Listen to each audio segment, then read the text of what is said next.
A very good morning, class.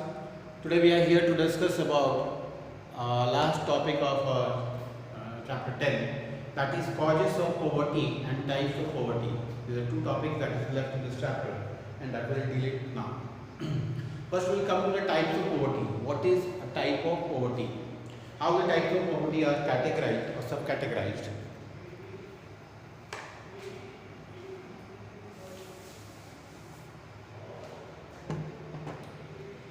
See, types of poverty is subcategorized into absolute and relative. Absolute and relative. Absolute poverty and relative poverty. What is absolute poverty? When a person fails to fulfill his basic necessities of life, he is considered to be in the absolute poverty condition. When a person fails to fulfill his basic necessities of life. What are the basic necessities? We discussed there are 5 sectors which are basic necessities of life or which are important for a person to survive. Those are food, shelter, clothes, education and medical facilities. These 5 points are important for a person to survive. So when a person fails to fulfill these 5 needs, he is considered to be in the absolute poverty situation.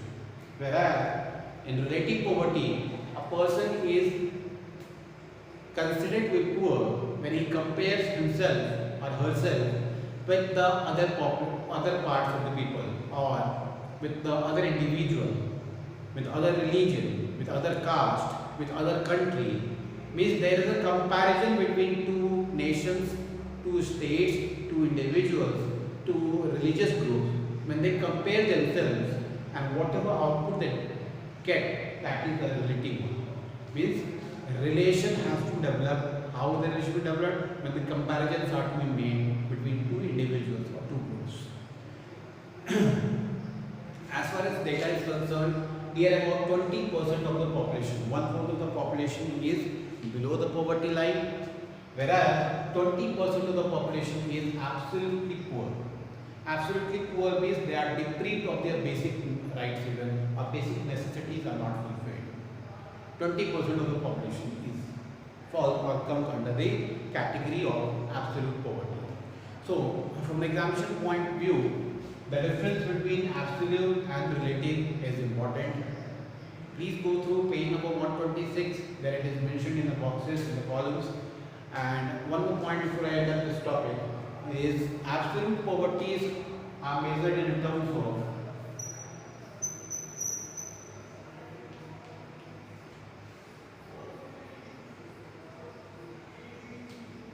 calorie intake. Second is MPC, calorie intake and MPC. Calorie intake is basically the requirement of body of every individual that a person needs to get the energy or to fulfill his needs is calorie intake. It is again subcategorized into two different parts which we have already seen for urban area and rural area. Urban area and rural area. For urban it is 2100 calorie, whereas rural area is 2400 calorie. See, why the calorie level more in the rural areas? The reason is one and only one. That is, the people in the rural areas involve themselves in a lot of physical works. A lot of physical strength is required. So when you apply a lot of physical strength, more food is required, more calories required. That is why in the village level, in the rural area, people are given more of the calories, that is 2400. Whereas in the urban area, people do not apply physical strength, rather their mental strengths are used. That is why 2100 calories are required. Now mental strength does not mean that you do not eat sufficient food or good food.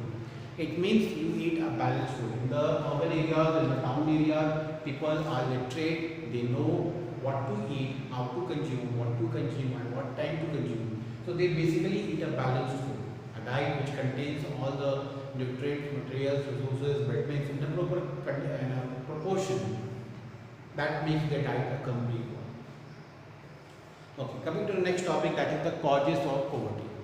What are the basic causes of poverty?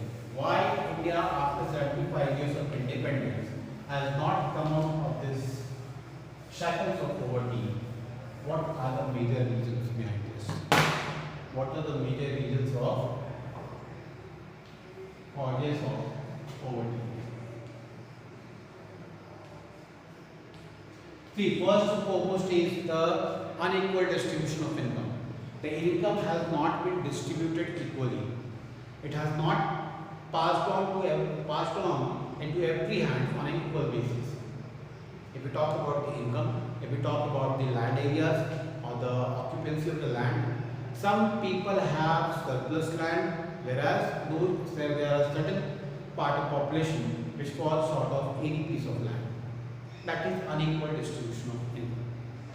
When you compare the income level, near about 2% of the population of this planet are ruling the 98% of the population. Means 2% of the people are blessed with a good income, blessed with are basically billionaires who actually rule and run the 98% of the population. Second cause is the colonial rule, the British rule. The Britishers ruled in our country near about 200 years. In these 200 years, they exploited our resources, they exploited our laborers, but did not do any good for them. Rather, the handicraft industry, which was very popular, which was very main source of livelihood for the generation, they destroyed that, and they used our resources, but they did not give anything in return. So colonial rule or British rule have been a complete failure. Third is low growth rate. The growth rate of India has been low from the time of independence or before that, even till 1980s or late 1980s. The real growth of India began from the year 1991, when the India adopted new economic policy, a new reform policy from the year 1991, which is even known as LPG policy. LPG policy. LPG is liberalization, privatization and globalization policy. The growth sector of India began from then. Means it started giving the opportunities to different ventures throughout the world to make India a hub, a production hub, of which the investment came, resources came, technology came, and the employments were generated. The standard of life of the people were improved. The per capita income of the individuals were improved. Fourth is the literacy rate. Literacy rate has been another major cause. People are illiterate, they do not have the family planning over here. High growth rate of population is there. Means they do not have any such plannings. Some rigid caste policies are there in their mind, which actually ties their shackles, which stops them from improving their thoughts, and they keep on producing the child, treating it as the blessings of God. Second is the greed of a male child dominates their thought, and it overall becomes a liability for the society, for the country. The mass production of the people actually turn out against the current scenarios of the country. Means, see, the resources are limited.